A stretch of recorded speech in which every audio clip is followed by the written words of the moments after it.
Donc c'est Issa Saka, je suis le premier vice-président d'Adam. Voilà, Monsieur Saka, dites-nous, Saladam cette année-ci, quelles sont les nouveautés par rapport aux précédentes éditions? Alors en termes d'innovation, on a déjà un saut d'obstacle qui est prévu avec un concours d'équitation. Donc là, ça va démarrer dans quelques instants et ça va être une phase de prélimination. Et demain, on aura la finale, Inch'Allah. Donc cette année-ci, vraiment, ce qu'on a apporté comme innovation, c'est justement de pouvoir institutionnaliser le saut d'obstacle au niveau de la foire et d'essayer de battre le record du Sénégal qui est actuellement à 1,80 m. Voilà, mais justement, est-ce que vous pouvez revenir sur le nombre de participants cette année-ci?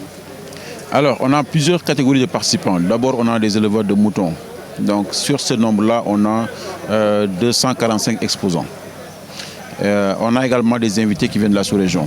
On a le Mali qui est là, on a la Gambie et on a la Mauritanie. On a également des exposants de vaches laitières et de bœufs. Ces gens-là, notamment, viennent de l'ANIPL. Donc, on a également de la volaille et on a enfin des chevaux. Donc, globalement, on a autour de 300 exposants. Et justement, par rapport aux précédentes éditions, si vous avez donné l'opportunité de faire un brainstorming, que direz-vous par rapport aux autres éditions? Non, je pense qu'on a évolué en termes déjà de nombre d'exposants, mais également en termes de qualité. Parce que le travail qu'on fait, c'est un travail d'amélioration de la race. Donc logiquement, chaque année, si on ne progresse pas, on a reculé. Et on a évolué. Franchement, il n'y a qu'à voir les mensurations des espoirs.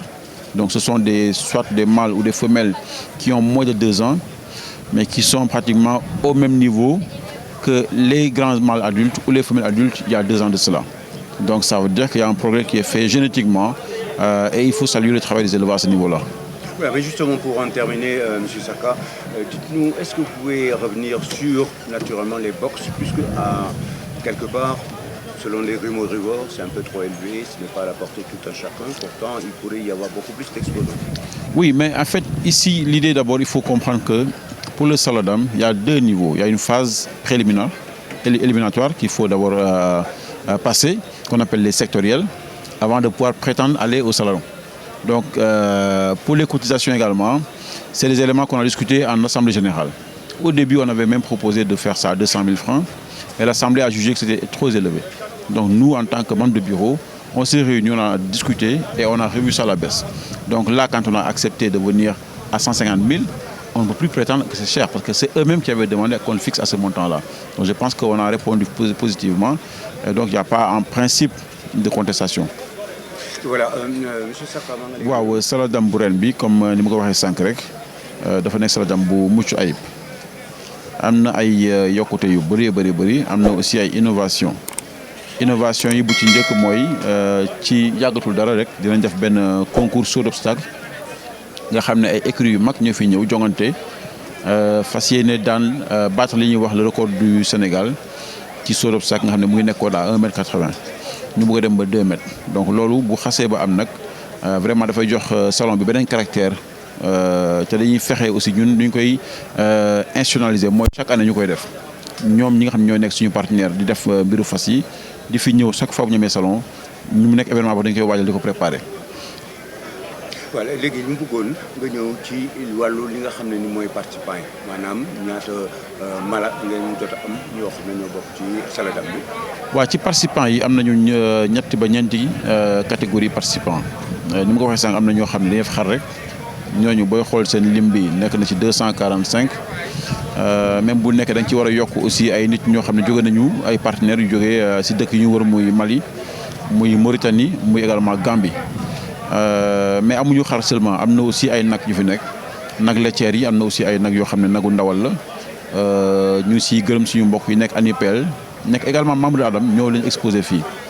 am na aussi ay njanaaw am na ay lapin am na aussi ay fas yoo xam ne ñu ngi jóge gendarmerie mais jóge aussi si écurie yu mag yi parce que si biir Saladam bi aussi am na ay grands éleveurs de chevaux ñoo xam ne suñuy membre lañu aussi. donc am na daal vraiment ay diversité yoo xam ne daf fi am ci salon bi mu nekk loo xam ne aussi dañ koy rafetlu macha allah. waaw globalement ci tënk bu fekkee mayoon noonu la nga méngale Saladam bi ñu génn ak Saladam bi loo ci wax. waaw Saladam bi yaakaar naa yokkute la parce que comme je l'ai dit sànq rek ñun suñu liggéey bi dafa basé wu si li ñuy wax amélioration donc à tous les niveaux nag déjà boo xoolee dispositif bi rek xam ne am na yokkute déjà ci nombre de box yi mais ci plan bi aussi te yaakaar naa éleveurs yi ñu ngi koy apprécier bu baax mais aussi boo xoolee suñu liggéey muy xar yi nga xool li ñuy def si ay mensuration boo leen méngalee ak jëf am yi passé gis nga ne suñu espoir yi sax ñoom ren ñooy xaw a tolloog maal yi yi nekkoon daaw wala daaw jéeg donc loolu nag day wane ne liggéey bi effectivement muy gën a ñoŋ te loolu on s'en félicite parce que bu demeewul noonu dañuy dellu ginnaaw te fas yéene dellu ginnaaw incha allah. waaw ñu jox léegi wàllu stand yi bokk ci gars yi ñenn ñu gis nañu maanaam dafa xaw a katakaare ñu bëggoon naa. waaw nga wax ñu ndax ñu bëri bëggoon nañ cee mën a xaj. waaw xam nga d'abord il faut ñu xam ne Saladam pour ñëw fi nekkul d'abord xaalis da ngay jaar ci ay phase préliminaire phase éliminatoire. mais justement est-ce que def ngeen ay communication ci wàllu waaw.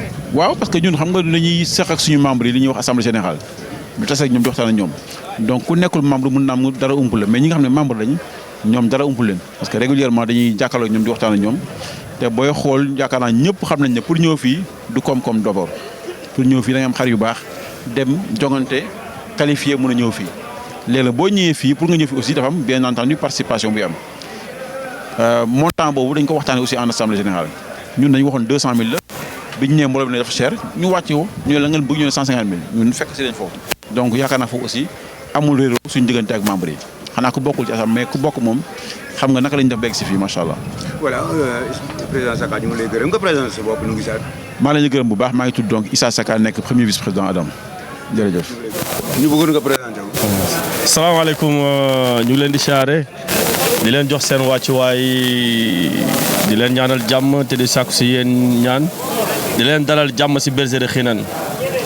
ñu bëggoon yow man maay Omar Fall man maay gérant bergerie Xiinan. lépp loo xam ne wàllu xar la rek man maa koy gérer.